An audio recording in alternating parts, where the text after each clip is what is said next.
Hello everyone, this is Erik, the Asian movie enthusiast, and this is my review of Welcome to Dongmakgol, a Korean war film from 2005 that blends drama and comedy together in rather unconventional ways.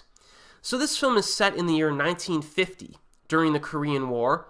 It begins with an American Navy pilot who crashes his plane while flying over a remote forest in Korea. Then we're introduced to a few North Korean soldiers who survive an attack and escape through the nearby woodland areas. After that, we see two South Korean soldiers who presumably deserted their units, wandering the forest as well. Now, all of these characters converge on a little village in the middle of nowhere. Now, the residents of this village have no knowledge of modern technology and have no idea that a war is even going on. So, after some scuffles and confrontations, the villagers' need for food storage eventually becomes the primary concern for everyone involved in this film, which is pretty neat. Now, I've already mentioned that this is an unconventional war film, and I say that because there are some fantastical moments in this that would never happen in real life. So if you're expecting an entirely realistic war film, you're not going to get that here, okay? But I think the fantastical nature of these events is intentional on the part of the filmmakers and creates kind of a magical vibe that's very effective when you consider the premise and the structure of the film. Because remember, this village is meant to be seen as an oasis of sorts, an oasis of peace within a region that is at full war. And that is accentuated through the stylistic choices of the filmmakers. It also allows for much creativity here, as well as some very unique, memorable moments that you're not going to see in a typical war film. Now, my personal favorite scene, I think, in the whole film, no spoilers, of course, but is probably the wild boar confrontation, which is just phenomenal. It's just great. It kind of builds to that moment, too, which is pretty cool. It's actually better and more exciting than the wild boar scene from the Japanese film Swing Girls. And that sequence is great in its own right, but this one one-ups it.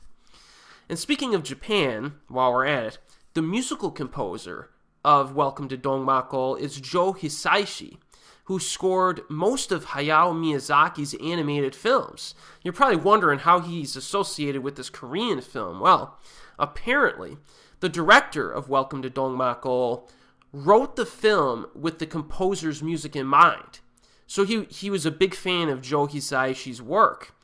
And when he was, putting the film together in his head, he was actually structuring scenes based on this man's previous works, which is pretty cool. And he actually contacted him and asked him to do the score of this film, and he agreed to do it. So, if you're familiar with Miyazaki's works, needless to say, the music in this film is quite good, because it's, this guy's he's a highly acclaimed Japanese music composer. And I especially liked the music during the finale, which gives that scene a very effective emotional impact to it. So yeah, the music in this is very good. Welcome to Dongmakgol also has a fantastic cast.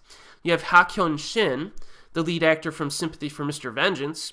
He plays one of the South Korean soldiers, and he gives a very intense performance in this. Like, as soon as you see him, he's got like this wild look in his eye. You know what I mean? And he has that look for much of the film. I would not want to mess with his character. He seems pretty intense. But he turns out to be actually a very likable character in the film. It's actually one of my favorite performances by him. Then you have Jae-young Jung, the lead actor from Castaway on the Moon, plays one of the North Korean soldiers and has like this low-key sense of kindness that bubbles beneath the surface, despite the fact that he looks like a tough guy. He's really good in this as well. And then you have Hye-jung Kang, the lead actress from Oldboy, who is also very likable, is like the crazy girl of the village. She definitely, she makes an impression, I'll put it that way. And then finally, I would like to say that the American, or I should say Caucasian actors in this are actually pretty good. They're pretty good, which is not something you can say about Caucasian actors in most Asian films. Now, don't misunderstand me because they're not great or anything, but they are adequate and they do the job. And that's kind of impressive, I must say. So that's good. Now, one small gripe that I have is that there is some handheld camera work that's used early on, meaning that, the camera moves quite a bit during the scenes. This stylistic choice does make sense because of the stress that the characters are under near the beginning of the film. But I did find it to be a little bit distracting, personally. However, the good news is that the camera work becomes very steady as things move along. So if it gets on your nerves near the beginning of the film, don't worry because it's just a temporary thing. Runtime is a bit on the long side. This is over 2 hours and 10 minutes, I think. But in all honesty, it's difficult to pick out any specific scenes that should have been cut. Every scene in this film is really important to building character and the whole situation. So, the runtime really didn't bother me that much. I just want to point that out, that it's a little bit of a longer sit. So I really don't think there's that much to complain about regarding this movie. Welcome to Dongmakgol is a great film that you really should check out if you're interested in Korean cinema. It's certainly a very unique war film. That much I can say.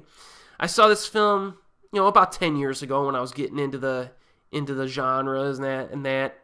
I just rewatched it this week for the first time since then, and it definitely holds up. It's actually a bit better than what I remember. So, most fortunately, it is widely available on DVD in the United States and also is streaming on Amazon Instant. Now, it was released, it's one of those Asian Crush releases, which is very minimal in terms of special features. In fact, I don't think it has any. But it is released, and it's pretty good quality release overall in terms of like the picture quality and subtitles. So check this one out, man. I highly recommend it. And as always, I will see you next time.